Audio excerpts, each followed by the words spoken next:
오늘 에베소서 4장 1절에서 6절 말씀을 가지고 힘써 지키라 라는 제목으로 함께 말씀을 나누어 보려고 합니다. 우리가 읽은 에베소서 4장 1절에서 6절까지의 말씀은 앞에 1장부터 3장까지 말씀에서 하나님께서 인류를 위해서 무엇을 하셨는가에 대한 반응으로 바울은 3장 뒷부분에서 기도를 합니다.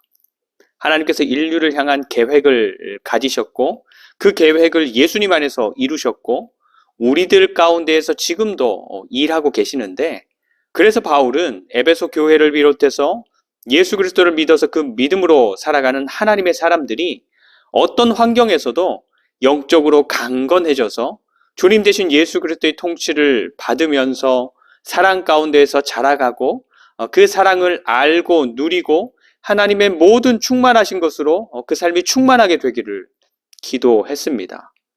그리고 하나님의 계획과 일하심에 대한 바울의 반응이 그랬다면 우리는 어떻게 해야 되는가?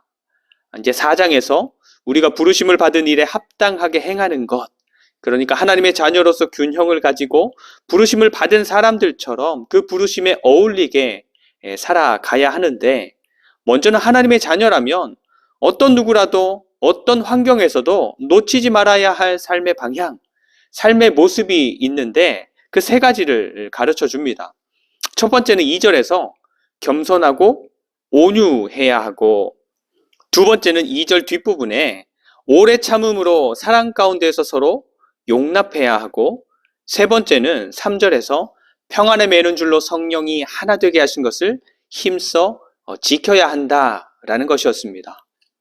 그래서 지난주에 첫 번째 부분 겸손과 온유에 대한 것까지 살펴봤죠.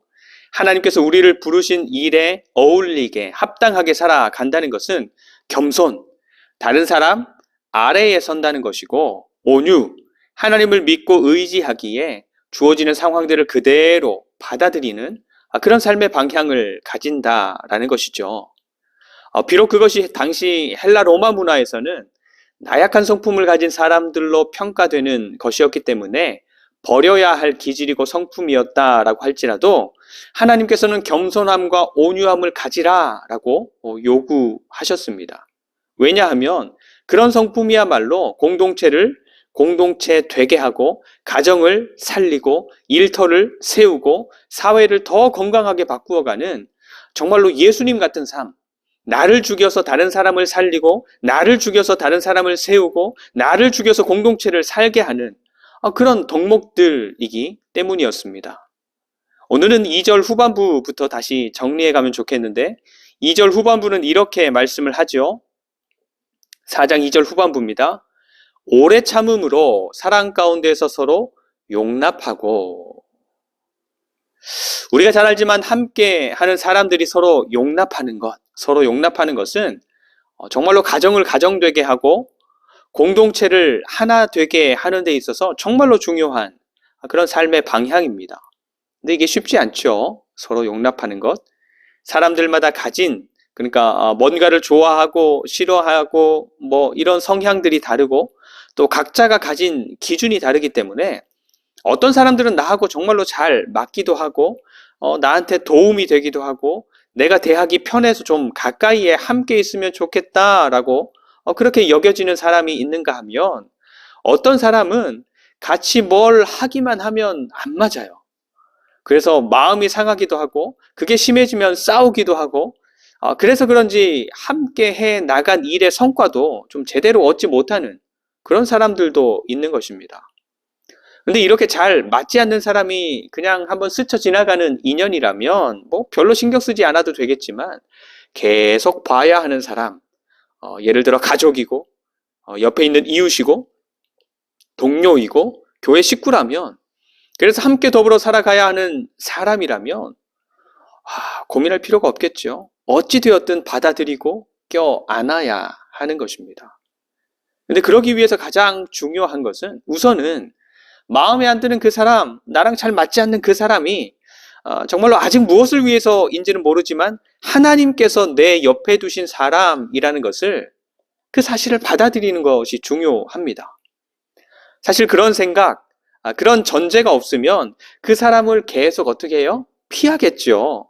그리고 심해지고 심각해지면 뭐 이웃을 피해서 이사 갈 수도 있고, 동료가 그렇다면 쉽지는 않지만 뭐 팀이나 부서를 옮기거나 다른 직장을 구할 수도 있을 것이고, 그 사람을 피해서 교회를 옮기거나 또 가족들과 법적인 인연을 끊어내는 상황에 이르기도 하는 것입니다. 하지만 온유한 마음, 이런 모든 상황과 형편을 통치하시는 하나님을 신뢰하면서 그 상황과 사람을 내 삶에 그대로 받아들이기로 결정했다면, 두 번째로 오래 참는 것이 필요한 것입니다. 우리가 아이를 양육해보면 그렇습니다. 아이를 낳아서 길러보는 것이 부모들에게 있어서도 처음 있는 일이라 정말로 좌충우돌을 하는데, 그냥 일반적인 부모라면 아이를 정말로 잘 키우기 위해서 노력을 합니다. 정말로 애를 쓰는 거죠. 아이가 위험에 노출되지 않도록 전기 콘센트부터 시작해서 가구의 모서리, 위험한 행동, 잘못된 행동 하나하나에 정말로 노심초사 마음을 쓰면서 많은 것들을 간섭하고 때로는 혼을 내기도 하고, 그 조그만 아이한테 막 매를 들기도 하죠. 근데 시간이 지나서 그 시간들을 다시 돌아보면, 내가 그렇게까지 하지 않았어도 됐는데 왜 그때 좀 더 기다려주지 못했을까? 왜 좀 더 참아주지 못했을까? 이런 마음이 드는 게 한두 가지가 아닌 것을 시간이 지나고 나서야 발견하게 되는 것입니다. 그때는 참는 게 정말로 잘 안 되었던 것이죠. 부부관계에 있어서도 큰 게 아니라 정말로 개미 눈곱만한 게 다툼의 원인이 되는데, 지나고 나면 내가 왜 그랬을까 후회하는 것들이 참 많죠. 그 말은 그때 하지 말걸. 그때 내가 조금만 더 양보할걸. 조금만 더 참을걸. 그쵸? 그런데 다른 사람들과의 관계에서도 마찬가지라는 것입니다. 일터나 이웃과의 관계나 교회에서나 다른 여느 공동체에서도 내가 그곳을 소중하게 생각하고, 그래서 좀 하나 되게 더 건강하고 든든하게 밝은 곳이 되면 좋겠다라고 여긴다면, 어떤 사람에게 하고 싶은 말이 정말로 10마디라면 그 중에 7, 8은 삼키고 2, 3마디만 하면서 그 사람을 참아주고 기다려주는 것입니다. 자꾸만 정해준 기준을 벗어난다. 그래도 다시 돌아올 것, 기준에 맞는 행동을 하게 될 것을 기대하면서 그 사람을 기다려주고 참아주는 것입니다. 여러분, 빠르게 변화하는 세상 속에서 살아가는 우리들은 삶에 있어서도 빠른 속도라는 것에 길들여져 있습니다. 우리나라 사람들이 보통 타고난 기질 자체가 막 빨리빨리 이런 기질도 있고요. 사회적인 문화도 빨리빨리 정말 만들어내고 빨리빨리 이루어가고 빨리빨리 결과물을 내려고 하는 그런 문화들이 있는 게 사실이죠. 그래서 인터넷도 빠르고 내비게이션이 친절하게 길을 알려줘도 그거 무시하고 내가 아는 지름길로 빨리 가려고 하고, 어떻게 하면 줄을 서지 않고 뭔가를 할까? 어떻게 하면 목표를 달성하는 그 시간을 좀 줄일까? 이런 것들을 고민하는 것이 자연스러운 사람들, 그런 사람들이 바로 우리가 살아가는 사회 속의 사람들이고, 우리들도 그런 사람들 중에 하나입니다. 그래서 빨리빨리가 안 될 때, 효율성이 떨어질 때, 이 마음에 조급함과 초조함들이 찾아오기도 하는 것입니다. 그런데 조급함이 찾아오면 함께 일하는 사람들에게 세게 말하게 되죠. 또 조급함이 찾아오면 험한 말을 하거나 화를 내기도 하고 상대방에게 상처를 주기도 하는 것입니다. 우리는 본성적으로 오래 참아주는 것, 이게 잘 안 됩니다. 그래서 참아준다, 기다려준다라고 하지만 이게 감정을, 화를, 말을 그냥 내 속에 꾹꾹 눌러두는 거예요. 그래서 그것들이 내 안에 쌓이다가 일정 시간이 지나면 한 번에 폭발해 버리는 거죠. 근데 그건 진짜 참아주고 진짜 기다려주는 것, 하나님께서 원하시는 오래 참음이 아닌데, 그래서 오늘 말씀에서는 오래 참는 것이 진짜 백이 오래 참는 것으로 상대방을 용납해 주려면 사랑으로 해야 된다, 사랑이 필요하다라고 말씀하시는 것입니다. 사랑하니까 참아지는 것이고, 사랑하니까 견뎌지는 것이고, 사랑하니까 때로는 아무렇지도 않은 것, 이런 것들을 우리가 남녀가 연애할 때나 사랑하는 가족들에게서 경험해 보지 않았습니까? 이제 그게 확대되는 거죠. 가족에게서 교회로, 일터로, 이웃에게로 상대방을 사랑하는 것이 확대되어 간다면 본성적으로 오래 참아주는 것이 잘 안 되는 우리들도 하나님이 원하시는 오래 참는 것이 가능해진다라는 것입니다. 예수님께서 걸으신 십자가의 길을 한번 생각해 보십시오. 예수님께서 하나님의 뜻을 이루기 위해서 잡히시기로 작정하신 때로부터 예수님을 향해서 웃고 예수님을 높이고 예수님께 왕이 되어달라고 찬양했던 그 수많은 사람들은 한순간에 어떻게 됐습니까? 예수님을 향해서 인상 쓰고 예수님을 향해서 욕하고 예수님을 비난하면서 십자가에서 죽으라고 못 박으라고 막 소리쳤습니다. 하지만 예수님께서는 한마디도 대응하지 않으셨고 그 사람들을 비롯해서 자신을 십자가에 못 박았던 사람들까지도 용서해달라고 하나님께 기도하셨습니다. 예수님께서 돌아가시기 전에 그 사람들 중에 어느 누구도 예수님께 다시 돌아오지 않았지만 예수님은 그 사람들을 끝까지 참아주셨습니다.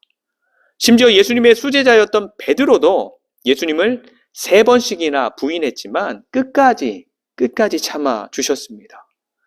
어떻게 그렇게까지 오래 참는 것이 가능합니까? 사랑하니까. 말로만이 아니라 진짜로 사랑하니까.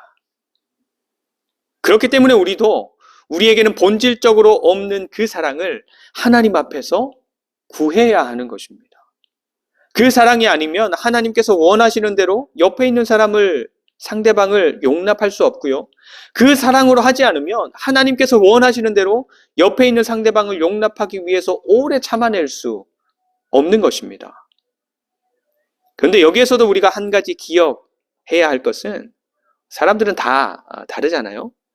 그래서 하나님께서 부르신 그 일에 합당한 삶을 위해서 우리가 가정을, 교회를, 일터를, 이웃과의 관계를 건강하게, 든든하게 세워가려고 우리가 기도하면서 애를 써가면서 사랑으로 이 사람도 참아주고 저 사람도 기다려주고 저 사람도 견디고 그래 너도 견디고 그렇게 살아가잖아요. 그런데 그런 노력과 몸부림은 나뿐만 아니라 상대방도 하고 있다는 것을 우리가 기억할 필요가 있는 것입니다. 2절 뒷부분에 기록한 것처럼 사랑으로 참아주고 기다려주고 견뎌주는 건 가정 가운데에서, 교회 가운데에서, 일터 가운데에서, 이웃과의 관계 가운데에서 나만 하고 있는 게 아니라 서로 하고 있는 것, 상대방도 나를 향해서 하고 있다라는 것입니다. 서로가 사랑 가운데에서 오래 참는 것으로 용납하지 않으면 하나님께서 원하시는 가정, 하나님께서 원하시는 교회, 하나님께서 원하시는 일터를 이룰 수 없다라는 겁니다. 하지만 반대로 서로가 사랑 가운데서 오래 참는 것으로 용납한다면 우리가 부르심을 받은 하나님의 그 일들이 아름답게 이루어질 수 있다라는 것이죠. 그래서 서로가 오래 참는 가운데 사랑으로 용납하는 것이 저와 여러분들의 삶에 구체적으로는 부부 사이에, 부모와 자녀들 사이에, 또 교회 가운데 함께 일하는 동료들 사이에, 이웃과의 관계 가운데 실제로 이루어지는 역사가 있게 되기를 축원드립니다. 마지막 3번째로 하나님의 자녀라면 누구나 놓치지 말아야 할 삶의 방향은 3절입니다. 3절 함께 볼까요? 시작. 평안에 매는 줄로 성령이 하나 되게 하신 것을 힘써 지키라. 사실 여기에서 말씀하는 평안에 매는 줄로 성령이 하나 되게 하신 것은 교회입니다. 교회. 예수님을 주님으로 고백하는 삶을 살아가는 사람들, 그리고 그들의 공동체. 그래서 교회를 하나 되게 하는 요소는 다른 무엇보다 성령님이다라는 것을 가르쳐 주는 것이죠. 성령님께서 함께 하시고 성령께서 그 공동체 가운데서 일하실 때에 그 공동체가, 그 교회가 하나 될 수 있다라는 것입니다. 그런데 여기에서 말씀하시는 하나됨은 평안에 매는 줄로 하나 된 교회입니다. 평안에 매는 줄로 하나 된 교회. 그래서 평안함, 화평함을 사람들에게 나타내고 보이도록 교회를 세우시는 분이 성령님이라는 것이죠. 그래서 원론적인 이야기지만 그 교회 가운데에서 성령께서 함께 하시고 일하신다면 교회가 이런저런 좋지 않은 일들로 시끄러울 수 없다는 것이고 갈등과 분쟁으로 갈라지고 나누어질 수 없다라는 것입니다. 사실 교회를 시끄럽게 하는 사람들은 새신자가 아니라 기신자, 이미 믿어 신앙생활을 꽤나 열심히 해온 사람들입니다. 또 교회의 갈등과 분쟁을 일으키는 사람들도 이제 막 교회 생활에 대해서 배우기 시작한 사람들이 아니라 오랜 시간 훈련받고 교육받고 많은 것들을 경험해 본 사람들입니다. 그래서 내가 경험한 것, 내가 배운 것, 내가 확신하는 것, 그런 예배, 그런 교육, 그런 행사, 그런 과정, 그것을 막 너도 나도 주장하다가 교회가 시끄럽게 되고 갈등과 분쟁이 일어나게 되는 것이죠. 그런데 오늘 말씀에 비추어 본다면 이런 교회는 성령께서 함께 하시고 충만하게 일하시는 교회가 아니라는 것이죠. 평안에 매는 줄로 하나 된 모습을 보이는 교회가 아니니까. 그런데 이런 질문을 할 수 있겠죠. 아니, 그렇게 화평함과 평안함이 가득한 교회로 하나 되게 하는 요소가 다른 게 아니라 성령님이라면 교회가 갈등과 분쟁으로 갈라지고 시끄럽게 되는 것도 성령님의 책임이 아닌가요? 라고 하는 거죠. 다 성령께서 하시니까. 그런데 우리는 3절 마지막 요청을 기억해야 합니다. 3절 마지막 뭐죠? 힘써 지키라. 힘써 지키라. 평안함과 화평함으로 교회를 하나 되게 하시는 분은 성령님이 맞지만 그것을 지키고 유지해가는 것은 누구? 사람들에게 있다라는 것을 너희가 힘써 지키라 라는 말씀으로 가르쳐 주시는 겁니다.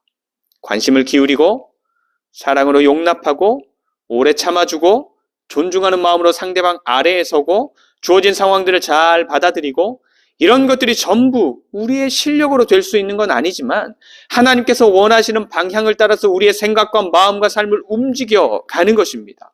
부족하고 잘 안 될 때는 기도하고 하나님 도와주세요 기도하고 실수하고 실패할 때는 하나님 앞에서 하나님 이렇게 됐네요 울어도 보고 하지만 하나님께서 이루신 화평과 평안함으로 세워진 교회가 그 모습을 유지해가고 지켜갈 수 있도록 끝까지 애를 쓰는 것입니다. 힘써 지켜가는 것이죠.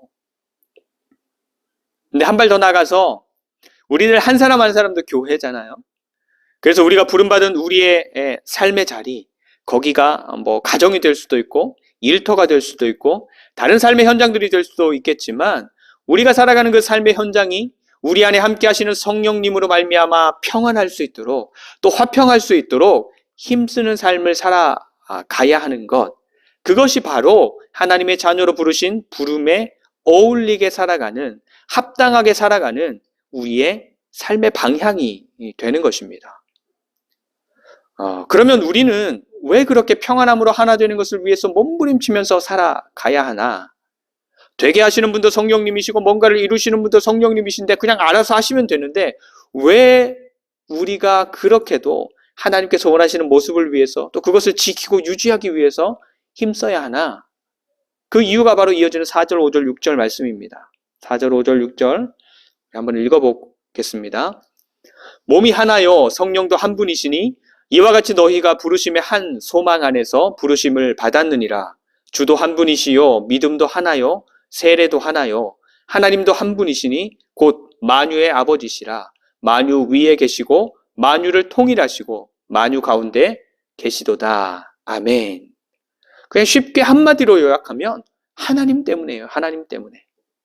조금 더 구체적으로 설명한다면 교회가 나누어질 수 없고 그 안에서 대립하고 갈등하는 상태가 계속 갈 수 없는 것은 너무너무 다르고 다양한 사람들이지만 그 사람들을 하나의 몸을 이루도록 부르신 분이 하나님이시고 다양한 삶의 자리를 살아가지만 궁극적으로 같은 소망을 가지게 하신 분도 하나님이시고 그 모든 일이 평안과 화평함 가운데 가능하도록 이루신 분도 하나님이시기 때문에 우리의 믿음의 대상이 되시고 결국에는 없어질 이 세상으로부터 구원해 내신 분도 하나님이시고 우리들 한 사람 한 사람을 포함해서 온 우주를 창조하셔서 그것이 유지되고 작동하도록 그것 가운데 함께 계시고 그것을 통치해 가시는 분도 하나님이신데 내가 하나님께서 나를 부르신 삶의 여러 자리에서 평안함과 화평함을 이루는 사람으로 살아가는 모습을 보여야지만 이 세상 사람들이 보이지 않는 하나님을 보게 되고 하나님이 어떤 분이신지를 알게 되고 그 하나님께서 이 세상을 향해서 어떤 계획을 가지고 계시는지 이 세상을 어떻게 통치해 가시는지 또 어떻게 계획한 것들을 이루어 내시는지를 알 수 있게 되기 때문입니다. 교회도 마찬가지입니다. 교회가 이 세상에 존재하는 여느 모임이나 기관들과는 다른 평안에 매는 줄로 하나된 모습으로 예배하고 서로 교제하고 세상을 향해서 손을 내미는 교회로 계속 존재하도록 힘써 지켜갈 때에 이 세상이 교회 가운데 함께 하시는 하나님을 보게 되고 교회 가운데 일하시는 하나님을 알게 되고 세상의 소망이 되시는 하나님을 부인할 수 없게 되기 때문인 것입니다. 이를 이루시고 완성하시는 분은 하나님이시지만 우리가 하나님께서 이루시고 완성하시는 방향으로 동일하게 방향을 맞추어서 힘써 지키면서 주어진 삶을 살아갈 때, 주신 공동체, 교회와 가정을 힘써 지켜갈 때에 이 땅에 하나님 나라가 임하게 되고 하나님의 뜻이 이루어지는 놀라운 역사가 있게 되는 것입니다. 오늘은 한국교회가 전통적으로 추수감사절로 지키는 주일입니다. 2021년 코로나로 인해서 어려운 것도 또 불편한 것도 많았던 한 해이지만 그래도 감사할 것들을 셀 수 없이 많이 발견할 수 있는 한 해였던 것 같습니다. 우리 교회로서는 존재하는 것 자체가 기적이고 감사였고 또 크고 화려하지는 않지만 이렇게 예배하고 모일 수 있는 우리 교회만의 공간을 얻을 수 있고 조금이지만 사용할 수 있도록 이제 꾸밀 수 있었던 것도 감사죠. 더불어 이것을 유지하면서 가고 있는 것도 감사인 것 같습니다. 그래서 오늘 말씀에 비추어서 감사를 좀 정리해 본다면 우리가 하나님의 뜻과 부르심을 따라서 막 애를 쓰고 힘쓰고 몸부림친 것보다 우리 하나님이 더 큰 은혜와 더 크신 계획 가운데서 사랑으로 우리 가운데 함께 해주시고 일해 주셨다는 것이 감사인 것입니다. 여러분들은 어떻습니까? 개인에게 있어서 무엇이 감사인지, 또 가정에 있어서는 무엇이 감사인지, 또 여러분들 각자가 생각하는 교회에 있어서는 무엇이 감사인지 그 감사의 제목들을 발견하고 그 진실한 감사의 마음들을 하나님께 좀 올려드리는 오늘이 되면 좋겠습니다. 곰곰이 더듬어 보시면 아마도 여러분들 개인이나 가정의 삶에서도 아까 제가 말씀드린 것처럼 우리가 부르심을 받은 그 일을 위해서 애쓰고 힘쓴 것보다 우리 하나님은 더 크게 더 많은 것으로 일하여 주셨을 것입니다. 하나님을 향한 진실한 감사와 또 하나님께서 주시는 풍성한 은혜가 가득한 감사 주일이 되시기를 간절히 축원드립니다. 기도하겠습니다.